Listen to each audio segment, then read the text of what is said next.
மது ஒழிப்பு மாநாட்டில் பங்கேற்க அதிமுகவுக்கு விசிக அழைப்பு விடுத்துள்ளதும் அதைத் தொடர்ந்து திமுக மற்றும் அதிமுக தலைவர்கள் தெரிவித்த கருத்துகளும் பேசுபொருளாக மாறியிருக்கின்றன. இதுகுறித்த விவரங்களை செய்தியாளர் பார்வையில் வழங்குவதற்காக செய்தியாளர் ராஜ்குமார் இணைந்திருக்கிறார். ராஜ்குமார், அதிமுகவிற்கு திருமாவளவன் அழைப்பு விடுத்த பிறகு திமுகவும் அதிமுகவும் கருத்துக்களை தெரிவித்திருக்கின்றன. முக்கியமாக என்ன சொல்லியிருக்கிறார்கள் இரு கட்சிகளும்?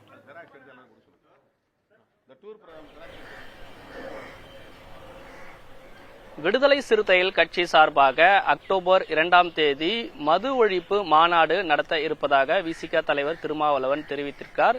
மேலும் மது ஒழிப்பு மாநாடு நடத்துவது விசிக மட்டும் இல்லாமல் தமிழகத்தில் இருக்கக்கூடிய அரசியல் கட்சிகள் பூரண மதுவிலக்கை கொண்டு வர வேண்டியது அவசியம் இருப்பதை தொடர்ந்து வலியுறுத்தி வருகிறார்கள்.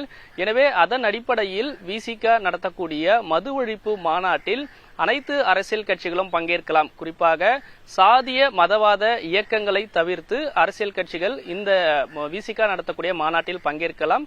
குறிப்பாக அதிமுக கூட இந்த மாநாட்டில் பங்கேற்கலாம் என்று வெளிப்படையாக விடுதலை சிறுத்தைகள் கட்சியினுடைய தலைவர் திருமாவளவன் சென்னையில் இன்னைக்கு அதனுடைய அறிவிப்பை தெரிவித்திருக்கிறார்.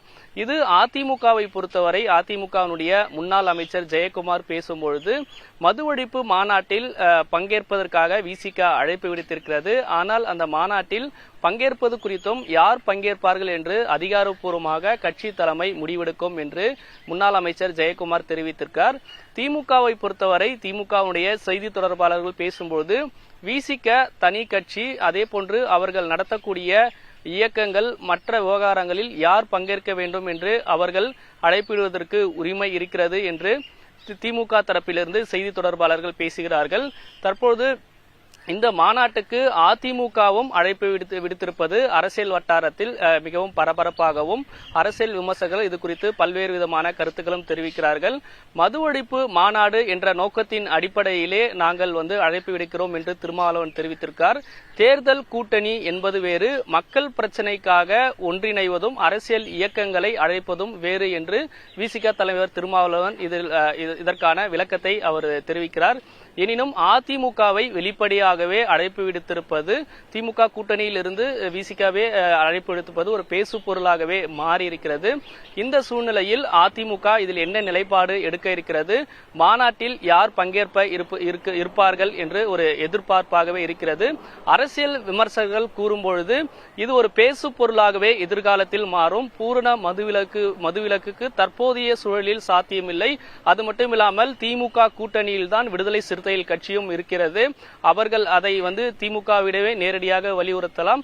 அப்படி இருக்கும்பொழுது பூரண மதுவிலக்கு குறித்தும் மது ஒழிப்பு மாநாட்டை நடத்துவது என்பது குறித்து அவர்களுக்கான அதாவது அந்த இலக்கை அடைய முடியுமா என்ற கேள்வியை அரசியல் விமர்சகர்களும் மூத்த பத்திரிகையாளர் தராசு ஷியாம் கூட முன்வைக்கிறார்.